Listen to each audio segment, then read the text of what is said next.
Hello there, welcome to Cool Talk and President number 45 of my presidential series.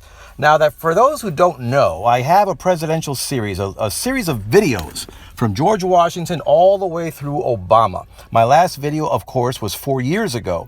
So here I am with Donald Trump. I was very hesitant to do this video because, number one, he's still president until at least January the 20th. That's number one. Number two, I believe you can be more objective when enough time has gone by, when more information is available. But with all that in mind, we're going to present this video, The Rise of Donald Trump. Sometime after January the 20th, I will present a second video on his first and possibly only term. In the meantime, here it comes, The Rise of Donald Trump. In 1880, Trump's grandmother, Elizabeth Christ, was born in Bavaria. Her parents struggled to make a living with a vineyard and selling utensils. When she was 21, she met Frederick Trump, whose family lived across the street.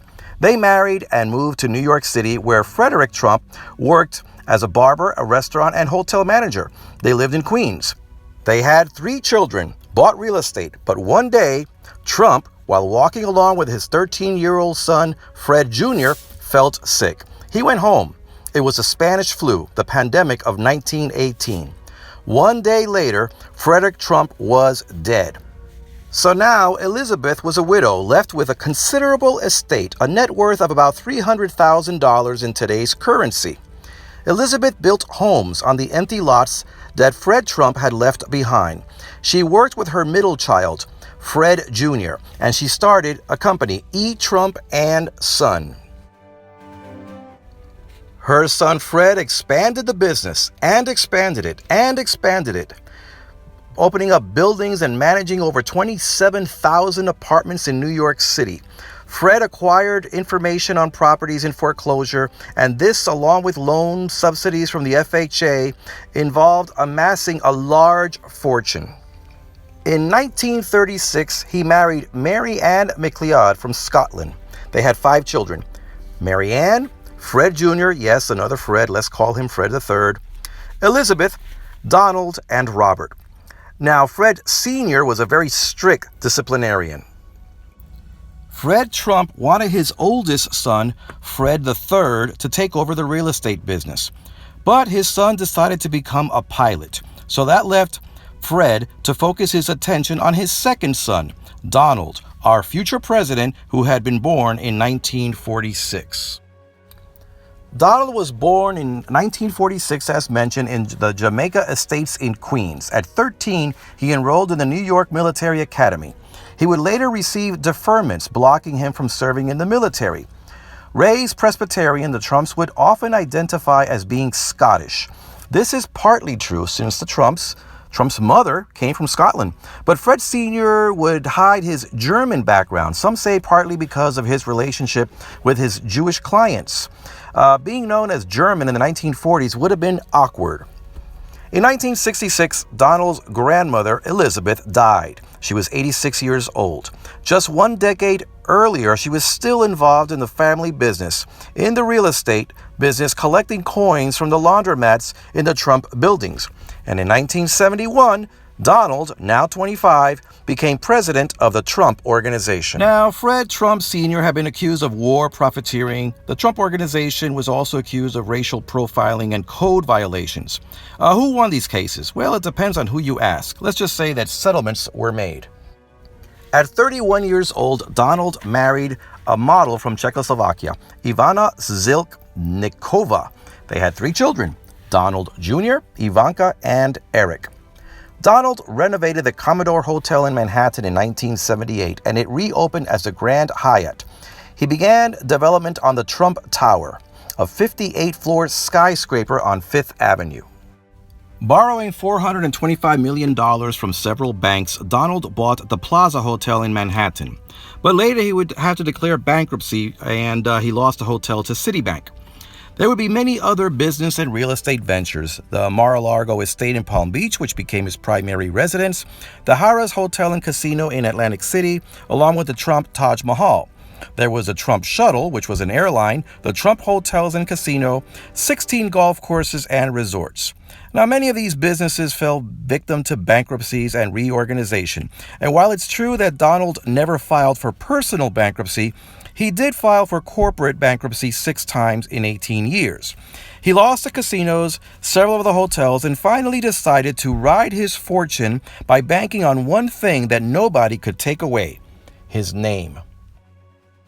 Now, in order to do this, he had to become even more famous than he already was. So the 1980s, Trump was everywhere. He gave interviews to everybody. He was on the Howard Stern show about 27 times. When it came to all the talk show hosts, whether they were there during the daytimes or nighttime or prime time, Donald Trump was there. Many of the businesses that were opened up with Trump's name were owned by somebody else. There was the Trump Towers that were spread out between New York City, Florida, Manila, Philippines, Istanbul, Turkey. There was a Punta del Este, Uruguay had a Trump Tower, as 4 cities in India as well: Kolkata, Pune, Mumbai, and Delhi. There were buildings and towers in New York City, New Jersey, Connecticut, Hollywood, Florida, South Korea, Pennsylvania. He still owned hotels in Chicago, Honolulu, New York City, Las Vegas, and Washington, D.C. There were many golf courses in West Palm Beach, North Carolina, Jupiter, Florida, Doral, Florida, Los Angeles, Washington, D.C., and there were many, many other businesses as well: Trump Steak, Trump Ice, Trump Winery, which is still open, the Trump Golden Ale, Trump Vodka. There exist 19 books that were co-written or ghost-written by him, and at least 3 magazines. Donald's older brother Fred has succumbed to alcoholism and died at the age of 42 of a heart attack in 1981. Now, growing up, he had been mocked by his father and his brother Donald for being a pilot. Now, to his credit, Donald stated that he regrets how he treated his older brother. Donald himself does not drink, just like his dad. In 1989, several teenagers entered Manhattan's Central Park area. There were robberies, assaults. There were about 30 teenagers involved. There were about a dozen victims. At 1:30 in the morning, the body of a 28-year-old woman was found. She was naked, tied up, gagged. She was muddy, severely beaten. She had a fractured skull, had lost about 80% of her blood. She had a dislodged eyeball. She stayed in a coma for 12 days. Now, she survived, but had no memory of the attack. 5 youths were arrested and tried for the crime. Donald Trump printed a full-page ad calling for the return of the death penalty for them. Instead, they were sentenced to between 5 to 15 years in prison, depending on their age. Later, it was found out that irregularities, and add to that the confession of somebody else who confessed to the crime, and a lawsuit was placed against the city. The youths were released, and as for Trump, he never apologized for the printed ad or acknowledged that perhaps he had been wrong. Trump purchased the New Jersey Generals, a football team, but it closed its doors 2 years later. He later purchased the bankrupt Eastern Airlines with 21 planes, and he named it the Trump Shuttle. 4 years later, failing to make a profit, it was sold to U.S. Air. The Trump businesses began to host boxing in Atlantic City, and then a couple of years after that, they got involved in wrestling.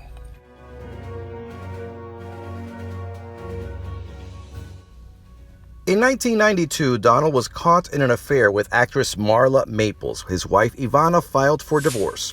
1 year later, Donald would marry Marla Maples, and they had one daughter, Tiffany. Around this time, Fred Sr., Donald's father, began suffering from Alzheimer's. He was admitted into the Long Island Jewish Medical Center and would pass away in 1999. Now, because of his being admitted into the Jewish Medical Center and other things, many people believe that Fred Sr. was secretly Jewish. Now, there's no basis for that, but he did affiliate and do business with many Jews. As mentioned, he had many Jewish tenants. He contributed heavily to Jewish charities.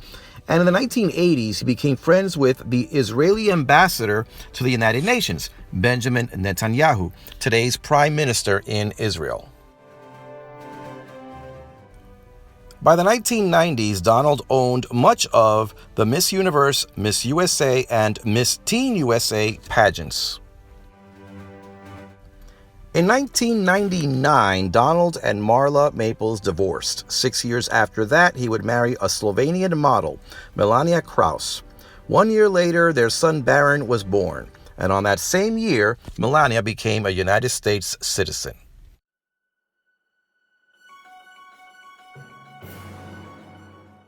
In 2004, he co-founded Trump University. But in less than a decade, the university and Donald himself faced a $40 million lawsuit for fraud. Upon becoming president, Trump paid a settlement of $25 million. The Donald J. Trump Foundation gave a lot of money to health and sports-related charities, but would later face accusations of ethical violations and would soon dissolve. Now, during all of this, fair or unfair, Donald gained a reputation for the hard sale, for bragging, being a tough negotiator. Now, one thing was for sure, he was hard to miss. He kept on doing interviews.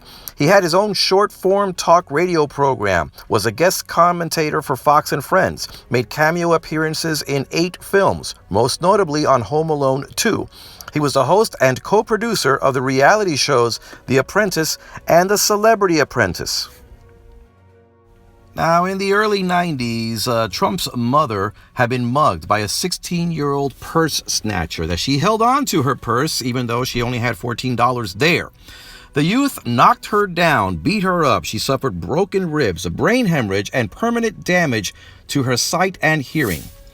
Now, the 16-year-old only got 3 to 9 years.